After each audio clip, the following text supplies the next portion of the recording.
Are we on this time? Yeah. Well, welcome back, Boozeketeers. You didn't know you were gone, but neither did I. We were just. How long has it been? How long was the show going? 4 minutes. It was like 2 minutes. Only two. 3 Should have been minutes. 3. 3 minutes would be okay because we talked about threes a lot. We can go back over that. So you're not 3 minutes late. I started the show only to me because I was in test mode because we were working on the pyrotechnic display, but we didn't want to, spoil it. So, so it was on the wrong setting. But here we are. It's Tuesday evening. Some places it might be Tuesday night. It might be. It's 9. No, not quite yet. It's in other places it's morning. People are already drinking into the morning. That's all right. I'm enjoying a fabulous rum and fruit drink, and I'm digging it. So here we are on the 30th of December, on the 13th, the 3rd. 3 days into the December and going into our 3rd year of Cocktales with Tiki King. Last week was our fantabulous 2nd anniversary extravaganza, where we annoyed Lucky Tuck and drank all of his booze. And you can see that I just posted that up on the YouTube channel today. So if you want to if you didn't get a chance to watch that, you can go back and watch that now. And I can promise it won't be any better than it was when we did it live. Not now, after this show. Yes, don't watch it now. Just stay with me. Stay with me. Okay. So here we are. Yeah, episode 97. 97. And unfortunately, the fantabulous 100th episode coming up a few weeks down the pike. Because that's how math works. That's how you add numbers together and it gets bigger as it goes. So welcome to the holiday episode of Cocktales with Tiki King, because it's 22 days till Christmas, and even if you don't celebrate Christmas, maybe you celebrate Kwanzaa or solstice or whatever it is, you might want to get together with your friends. You might want to get together with your family. You might want to give out presents or receive presents or drink a lot, which also happens too. So tonight we're going to talk about a couple things. We're going to talk about the gift of booze, the booze that keeps on giving for a little while. And then we're also going to talk about traveling and boozing up while you travel, because that's also something that's important. So I know what you're thinking. You're thinking, Tiki King, what can I give my friends who enjoy the booze? I know they enjoy the booze, but I don't necessarily know like what their thing is. Or you're thinking, I know what their thing is, in which case you don't need my advice. But maybe you have a friend who says, gosh, I like drinking, but doesn't specify. And you think, what can I do? What can I do for that person? Well, this is kind of the time of year for that sort of thing. Because if you're, if it's the casual boozer or the indiscriminate boozer, you're in luck, because there's a whole lot of stuff out there that people will appreciate if they like the drinking, without a whole lot of fuss and muss, and without having to worry too much about getting into the craziness, but of the shopping for people when you don't know what to get. So let's figure out. We'll start this out. So one of the things that happens to come around a lot this time of year is these mixer assortments. These are basically, not exciting. Yeah, pan cam. So what these are these little bottles of stuff, and you mix them with booze and over ice, and you have yourself a cocktail. Now, look at that. This is the 10 global cocktail mixers, and it has the Mojito, Moscow Mule, Capriana, Tropical Painkiller, Margarita, Blue Hawaiian, Peach Bellini, Singapore Sling, Mai Tai, and Appletini. So it represents the world of boozing. We got Cuba, Russia, Brazil, British Virgin Islands, Mexico, Hawaii, Italy, Singapore, Tahiti, and New York. Singapore Sling wasn't actually made in Singapore. I don't know why it's I think New York. But that's okay, they tried. And they got the map up here, so yeah. Now, are these going to make the finest cocktail you've ever had? No. But are these going to make a cocktail that you might like sipping over ice better than just the straight booze? hard to say. If you're someone who's like a connoisseur of good boozes, then yeah, then you don't need it. You just get yourself some of your fine, whatever you like to tipple and tipple it, tip it, just the tip. So I figured, and by the way, I'm going to be showing a lot of products tonight, and I am not endorsed, nor do I have sponsorships from any of these products. I am not their official spokesperson. I just have to like stuff, and I get stuff, and I try it, and and we see what happens. So we're gonna. Oh gosh, look! I'm finishing my drink. So we're gonna try one of these, and see what the results are. We did one. I think it was a year ago. We did a episode. We drank a couple of different premixed cocktail dealies, and they're not bad. They're not, like I said, these are not the top shelf cocktails you're going to get in some high end bar in New York. But we're going to see, maybe they're serviceable. I don't know. This I've not had this brand, so we're going to find out together what's going on here. What should I do? What should I have? Well, I happen to have some bottles of rum, so I will use we'll do the one that takes the rum and drink that. So let's see here. Let's do the Capriana. How about that? Capriana, Brazil. Now that's down there by, so hola to my friends down South American bartender friends. There's thousands of them down there, and hundreds of them that are my friends on the Facebook. Hopefully some of you are watching. So let's see what happens with we're going to say Feliz Navidad to Brazil. Brazil, I believe. Let's see what happens. So we need according to this, you need ice. Put some of that in there. Yeah.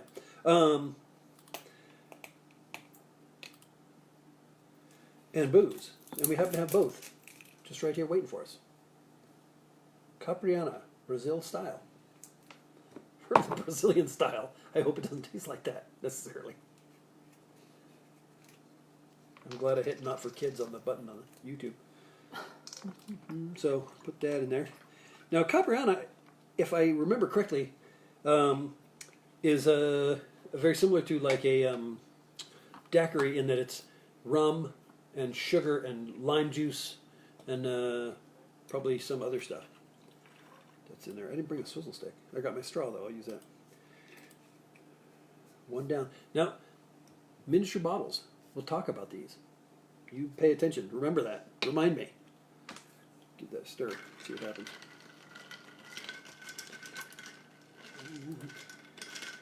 And I know that there are some of the mixologists and the bartenders down there are like wincing right now, going, "No, that's not a real Capriana." But like I said, this is, and I'll tell you why we're doing this. This isn't because I'm like, "Hey, this is the way to go." But we're going to get into that in a minute. We got to figure out ahead to have something to get back to the drinking.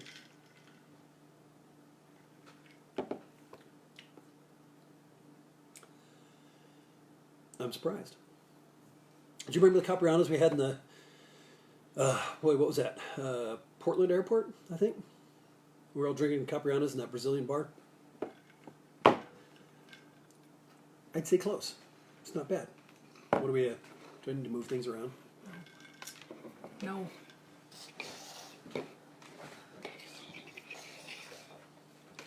Anyway, not bad. As far as premixes go, you want to try it? So basically a sour drink. Producer Maggie's looking dubiously at the label. Because you're pronouncing that wrong.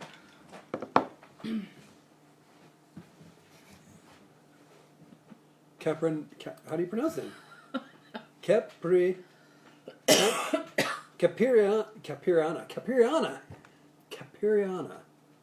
Did I get someone saying you're saying that wrong? No. Probably. Some of my Brazilian bartender friends are like, "What the hell is he talking about?" There's nothing. What's that? The Capriana. Okay. See, I transpose. I'm dyslexic, so sometimes I'll move letters around on their own. Capriana. Sorry, the Capriana from Brazil. I don't know. No. Just drink it. I am. Here, give it a try. It's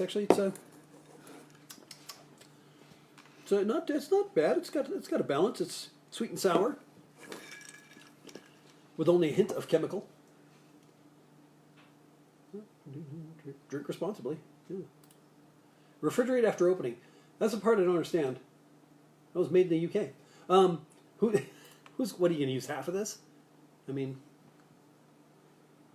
it says to pour. It says right here on the instructions.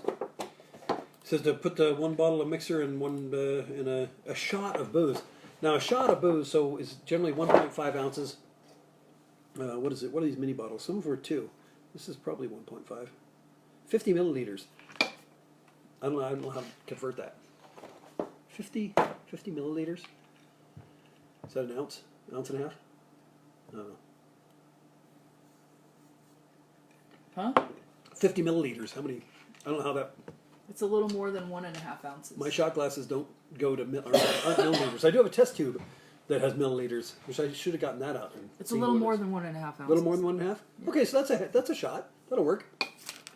For your average casual boozer, one mini bottle, you can just assume that it's probably going to be 1.5 ounces, which is on a standard jigger, that's the measurement. So people go by, unless you're in Utah, and then they go by 1 ounce. Those guys. So there we go. So so we got all this stuff, right? And like I said, you're thinking, so Christmas time's coming, and what can I get for my boozing friends? Well, obviously you can just buy the thing and just stuff that in their stocking, but it's kind of a like it's store bought, and your friends, they're your friends because you toss the rock a little further than that. So what I would suggest, so one of the things that you can do that's kind of fun is if you have boozing friends, is to make them a gift basket. And I mean, gift basket. We'll talk about that in a second again. I got a lot of stuff to talk about, a lot of ground to cover. So one of the things you can do is if you have a friend who likes to drink a lot, you can just buy this thing, take out the things, right? Take out the bottle, and you got the margarita, and you can get a mini bottle, right? Because these things come in all different types. You can get almost anything in a miniature bottle. But you can take this and tie a little ribbon together, right? It makes it's almost like an ornament. And you can pair whatever the booze is with the mixer and put those in a little gift bag with some pretzels and some snacks, because you might want snacks if you're going to down like 10 cocktails on Christmas Eve. But and that would be, people would go, oh, look at that, they gave me the stuff. Oh, that's fun. And you can did someone correct me? No? Caipirinha.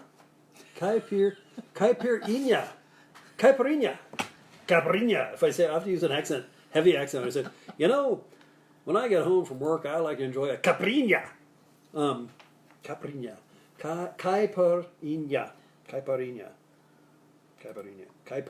Caipirinha, as they say in the South. That's not a Southern accent. I don't know what that was. Or as they say in New York, caipirinha. Or for my Southern California friends, caipirinha, dude. But I digress. So you can get yourself one of these things and kind of class it up by pairing it with a fine miniature bottle and a little bit of ribbon and some little bags of snacks, and put in a basket with some hay, or not hay, but that straw that's all shredded and small, but it gets everywhere and you have to vacuum it up later, and you're still finding it like a month later. That stuff. And that would make a wonderful. I'd be happy if someone they're like, Tiki King, we know you like to drink, and they gave me like all of these paired with their little like things. I'd like, that's awesome. I'd be stoked. And as you all know, I'm of discerning taste. That's right. I taste like discern, apparently. But there's all kinds of stuff. Like I said, they got a whole assortment there. And this is just one brand. There's like a whole bunch of different brands, and they all have their own things in there. Cosmopolitans, and there's Appletinis, and there's all kinds of stuff in there that you can probably find one that you like, and that and also you could just Christmas. Look at that, party favors, right? You don't even have to give them all to one person. You can just stuff it, stocking stuffers, booze mixer. Good morning. So that's one of the things you can do that, and if you want to go even further, you want to introduce somebody to the wide, wild world of boozing it up.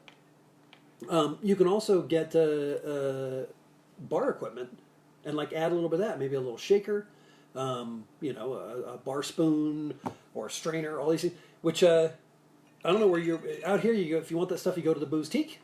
Go to see Ivy, and she's down there on 3 something. Maggie, producer Maggie will put the address up, but she's down there in Salt Lake City, and she has everything you could possibly want except for the booze.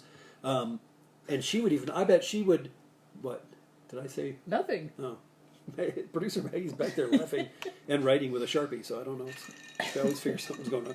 But go see Ivy. She would probably be happy to help you build a fantastic gift basket for your favorite boozing friend. But if you're not anywhere near Salt Lake City, you can also go to like World Market. There's different places. We've been seeing, where were we at? Home Goods, a store. They had all kinds of different shakers and flasks. Oh, I actually bought. Where's my flask? I got a flask for my birthday, and it's really cool, and it was relatively expensive, and it has a porthole on the side, so you can just see how much booze you have left. So you don't have to, you can like decide when you need to worry. It's convenient that way. So you can make your own gift packs. If you can't do that, you can also, this is the season when the gift packs from the manufacturers come out, and you can usually get, there's like a bottle of hooch and glasses or a decanter or some sort of little thing. I know Bombay Sapphire, usually they release some sort of new martini glass. You can make yourself a sapphire martini, and they're usually pretty cool. So yeah, and making your own gift basket, they're always, there's, sometimes you're in a hurry and at Easter time and you go and you just buy the gigantic, cello wrapped thing full of stuff. You can do that same sort of thing. Scordum? I don't even know what this is. What? Sort of. You can do that same sort of thing. I started talking faster than I was thinking. It could be the booze. Hard to say. It was hard to say. So you can do the same sort of thing like you do with Easter, only at Christmas, and less bunnies and more booze involved by making your own gift baskets, utilizing the things that you can find in various shops. Mm-hmm. I should do like a thing on my website. What was he talking about? Something like this, But, so I know what you're thinking. You're thinking, yeah, well, that's all fine and good, Tiki. That's all great. I'll just give all booze to everybody else and sit around dry. That's right. Well, you don't have to do that. I know, because a lot of people are thinking, I'm traveling for Christmas, and that's great. I'm going to be carrying a basket of booze for all my friends. But what if when I get there, they're like, oh, thanks, and they put it in the closet? How'd that happen? Well, it's best to be, the Boy Scouts. They don't drink very much, but they are prepared. And that's, well, I did when I was in the Boy Scouts, but that's a whole different thing. And that's one of the things. When you're going out and about this holiday season, it's good to be prepared. And you're thinking, okay, yeah, but what am I going to like toting around a travel bar that's like the size of half of my car in order to get the job done?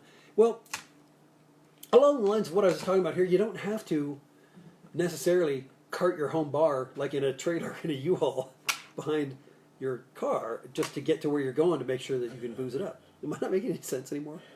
You're fine. It's because of the extensive testing that I did before the show.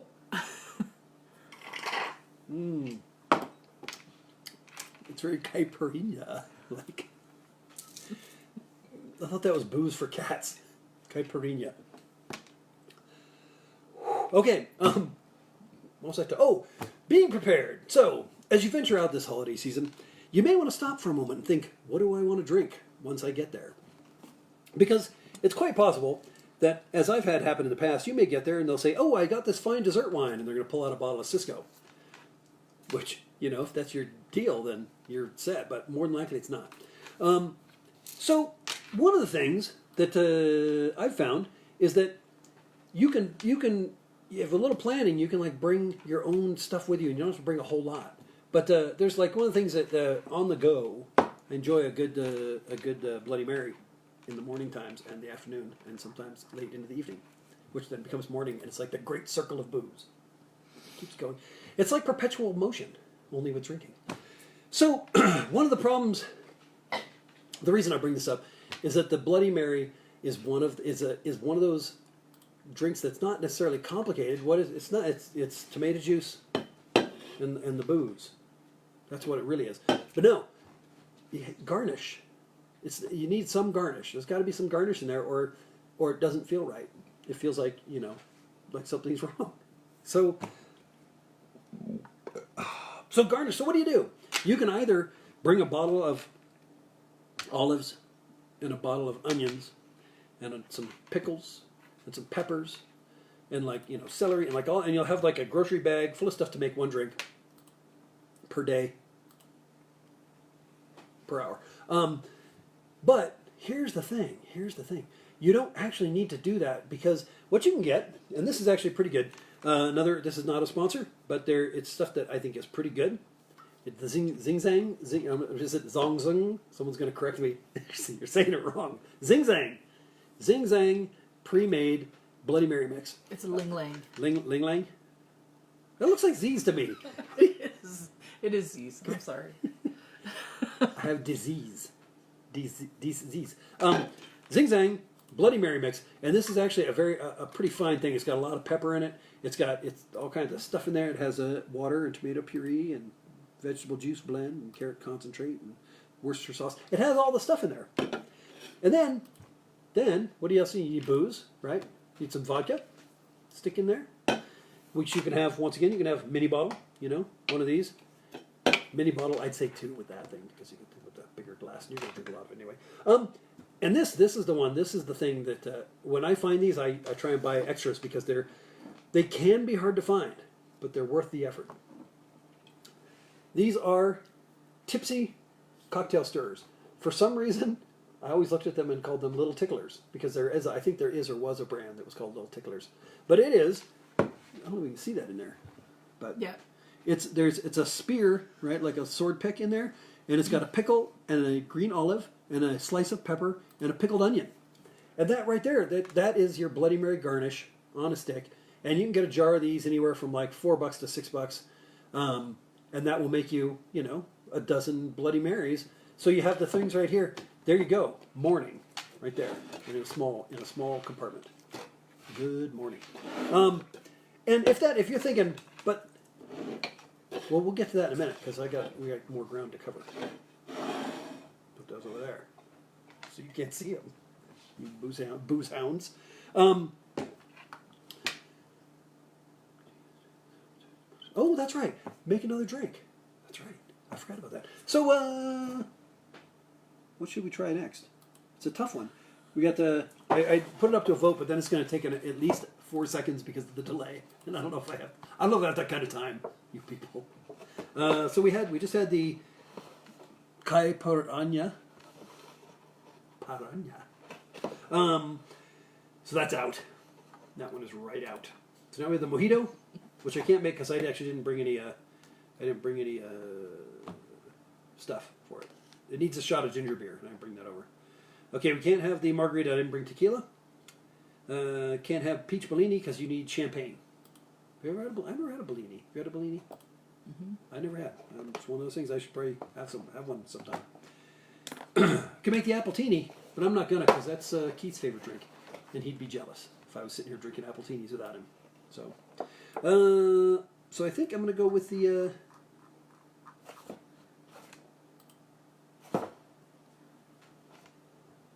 I'm going to go with the mojito, which is Cuba, for those of you who want me to pronounce things correctly. Because there is, you can like fake it. There's like the Mai Tai, there's a Singapore Sling, there's the Hawaiian style Blue Hawaiian, which I'm not sure whether it's called Blue Hawaiian. Is there another style? It's like the, West African Blue Hawaiian? I don't know. I've never had. If any of you guys know of a different Blue Hawaiian, let me know. There it is. But the mojito. Now, for those of you who don't know, the mojito is sort of like, it's basically a mint julep with rum. So this one is going to have to have some distinct character in order to fully qualify. It can't just be sweet and sour, and colors. It's going to have a profile It's not going to let me in. I should have brought my... I didn't bring my switchblade to the show. No booze can keep me out. I'll get it. Maybe. Jiminy. Okay, there we go. Back on track-ish. All right, so. Oh, daunted. Look, it's like an escape room. There's another level of having to open things.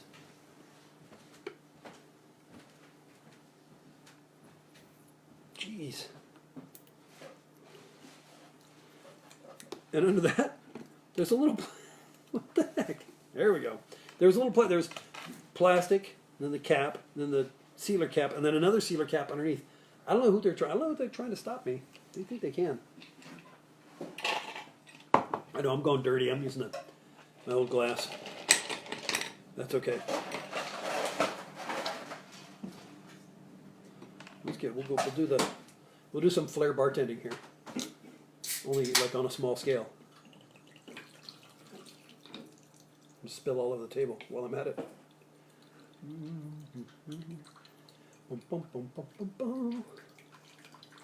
This pours out a lot slower with the hole being smaller. That's physics, for those of you who didn't know that. There it is. Look at it. Gaze upon the bat. Yes. You remember that bat. It's gonna come into play later. Not tonight, but when you least expect it. Alrighty, so now we're gonna try the Cuba-style mojito, and I know I'm saying mojito right because millions of people say it every single day, and they say it on my blog, and they call me and leave messages on my answering machine. So I'm going to go with it. Mojito. I don't know what that means in Cuban, which is, well, they speak in Cuba. In Spanish?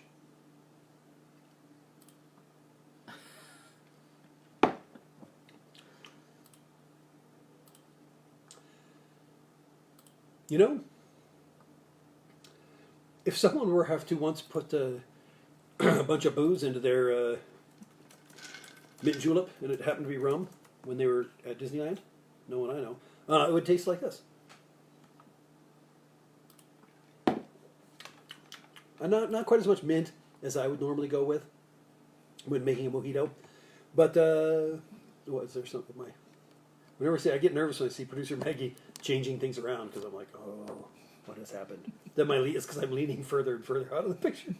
I should I move over so I can slouch better. Well, That's good. Where have I seen you before? iPhone. Okay. So that's the Cuban style mojito. Once again, apparently I drink it because I am. So there we go. We tried 2 of those. And, why not? Like I said, I'm not going to, I don't know if I should say you can't go wrong, because you can go wrong. You can drink all of them and go way wrong. But just call me up first, because I know the way. So, that's right, boozing it up at home, because that's the thing, is that you can, here's another thing, if you're sneaky like I am sometimes. So you're thinking, yeah, I know, but it's going to be weird if I walk in, to the parents' house because they don't drink, and if I'm carrying a bunch of booze and they say, here, let me put that away for you, and you're like, no, it's okay, I got it, and it's and then it's weird. But here's the deal. Here's something if you want to go stealth, right? This is between the other tour guides. They won't tell you about this. What you can do, right, is make a gift basket of your favorite stuff and wrap it up and address it to you from Santa. And then Christmas morning, you're all, oh, look, Bloody Mary. Yeah, what a great idea. It's a good way of sneaking into the house. To get past the sensors, the security, dogs. It won't get you past the minefield unless you throw it. And of course, if all else fails, tiki stuff makes great gifts too, whether for your friends or you. So go to tikiking.com, buy a bunch of stuff. Go to the new shopping site, tikiking.net. Yes. I'd say we're working without a net, but Annette told me to tell you that it's tikiking.net. So we're kind of working with her, in a way. But now here's what you're saying. You're going, I know that's all well and good, Tiki King, but I'm flying. And I don't mean that like right now, because me too. But you're thinking, no, I'm traveling by air. I want to be in the airlines, Tiki. I'm going to be hanging out in the airport bar, and then I'm going to be in the plane. So I can't really be toting a whole bunch of booze with me. Because you can put it in your luggage. Now, the thing is, you can carry up to 1.75 liters of any alcohol below 110 proof in your carry-on luggage. However, in your bag, the TSA specifies that you cannot have single containers that are over 3 ounces. So yeah, you could probably get, I don't know what this is. This is more than 3 ounces though. But yes, this is 200 milliliters. I don't know what that is. That'd be 4, so that's like 4 ounces. 5 ounces? So that right out, they'd take that. The TSA, the guys in security would take this and then take you in the back room and probe you and laugh while they're drinking it. It happens. So what do? You think, what do I do? What? Yeah, you can buy stuff when you get there, but your cousin's picking you up at the airport and then driving you straight to the thing. Oh, it's mayhem. Well, TSA also specifies that you can have a 1-quart bag filled with as many bottles as you can cram in there, as long as those bottles are not over 3 ounces. To the rescue. This is my bag that I take with me whenever I go flying. And it's actually a little light because I already went flying. I haven't replenished it yet from the last trip. But in here I have, I have bourbon, I have Kahlua, I have amaretto, I have spiced rum, I have regular rum, I have vodka, I have gin, I have a bottle of tequila. I also have in here True Lime and True Lemon. If you guys don't know about this, this is the traveling boozer's friend. True Lime and True Lemon, they're tiny little packets, right? But it's powdered lime juice. So, because you'll find yourself, you're like, out somewhere, no lime juice, there it is. I was actually in an airport bar, and I wanted another drink, and they wouldn't serve it to me, so I made my own with using this stuff. Not really. That would be illegal, and I don't do that thing. But if someone hypothetically did that, that would have been what happened. So this is my kit bag. And in here, I have all those boozes. I have the True Lemon, True Lime. I have horseradish sauce. I have tahini. Look at that, same thing. Tiny packets of tahini. Because the Bloody Marys, I like the Bloody Marys. And if you're on an airplane, right, and you order a Bloody Mary, you get a cup of ice, you get V8, and you get a bottle of gin. Or no, you don't. A vodka. You could have gin. What's that? Bloody awful, probably. So you get a little bottle of booze, and you get your tomato juice. Well, hey, tahini. Horseradish packet. Look at that. This is the one, though. Here we go. Oh, there it is. Wait. Tiny bottle of Tabasco sauce. Right there. And you were saying, if all they give you, is the V8, you got your lime juice, you got your tahini to sprinkle on the top, a little horseradish to mix in, Tabasco. This is like you're ending up. You don't get a garnish because they don't give you garnish. You're lucky if they give you like an olive or something. They won't. But as far as taste goes, you're getting towards the top shelf with all these little things. So, and this is perfectly legal to take on the plane, even with all these boozes in it. You can take it on the plane. What happens after that, I can't advise you. But yeah, and this thing, as long as it's full of boozes that are smaller than 3 ounces, security guys aren't going to see. I'd like take miniatures and put them in all different things, like spreading them out amongst my luggage, hoping that no one would notice. And then actually, Bruce Maggie said, stick them in a quart bag, and you bring as many as you want. And I was like, whoa. So that's what happens now. So there you go. So, and this is kind of like it's the traveling bug out bag. It's the boozing bug out bag kind of. Actually, this one isn't, because this is strictly mostly fly on. Usually when we go traveling, we have, like I said, we got the cocktail stirs and the zing zang, and we got usually Gosling's ginger beer, and we have like all kinds of miniature bottles. This stuff, these little tiny bottles of orange pineapple juice. So that's something that if you travel a lot like I do, sometimes it's not very much. Little bag full of your essential boozing materials. Your own personal mini bar you can take with you, and makes traveling all that much more exciting. Yeah. So Well, Boozeketeers, I think that's the knowledge I'm going to impart on you tonight. Except for this. Oh, that's right. No, I'm not done. You sit down, people. There was a reason I brought this out. I was looking at it. That's another thing. If you're looking for a gift for the boozer in your circle, go to the liquor store and check out. You can get this. Happens to be I'm not even know Clonelish. It's a bottle of scotch. It's like a 5-ounce bottle, and it, I believe, was probably part of a set of 3 or more varieties from this distillery. And this is actually a fairly common thing. I've seen them. I've seen Jameson does their cask mates editions where they have 3 different kinds. You can get all sorts. I mean, I know like Jack Daniel's has their honey varieties, and you can get everything from the expensive stuff like I said, the Glenmorangies, the top shelf scotches, all the way down to pretty much production stuff. That's the lower end, but still you can get like 3 different bottles. Because if you like, I know they like bourbon, but what do I get them? You could buy them a full bottle of something and have them go. Yeah, I don't like that. Or you can buy them 3 little bottles and have them only not like one, and then you can drink it. So win-win in my win-win in my opinion. Opinion. So I think that's it. Is that it? I wrote a thing down, and we got 2 more shows theoretically, and then we're going to be taking a little bit of a break probably. If not, if you're hanging around, you got nothing to do, check out Facebook, because we might be already well tipsy and just hanging out drinking, and maybe live stream it. You never know. But as far as the shows, we don't have any shows scheduled for New Year's Eve or Christmas Eve, which is Tuesday. And then Christmas Day is Wednesday, so we're not going to do that because I'll be busy drinking and opening my gift packs. And then the following Tuesday is New Year's Eve. And I would really hope that you guys would be doing something other than watching me on New Year's. Because we can't kiss, and if I try, it's going to leave marks on the camera, and that's going to be weird. It'd be just awkward. So I'll give you a kiss now. Mwah. Thanks, Boozeketeers. Thanks for coming to the show. And wherever you are, whatever you're doing, enjoy it. Because, what else you got to do? You're watching this show. So there you go. I will see you next week, Boozeketeers. And so until then, good night and good drinking.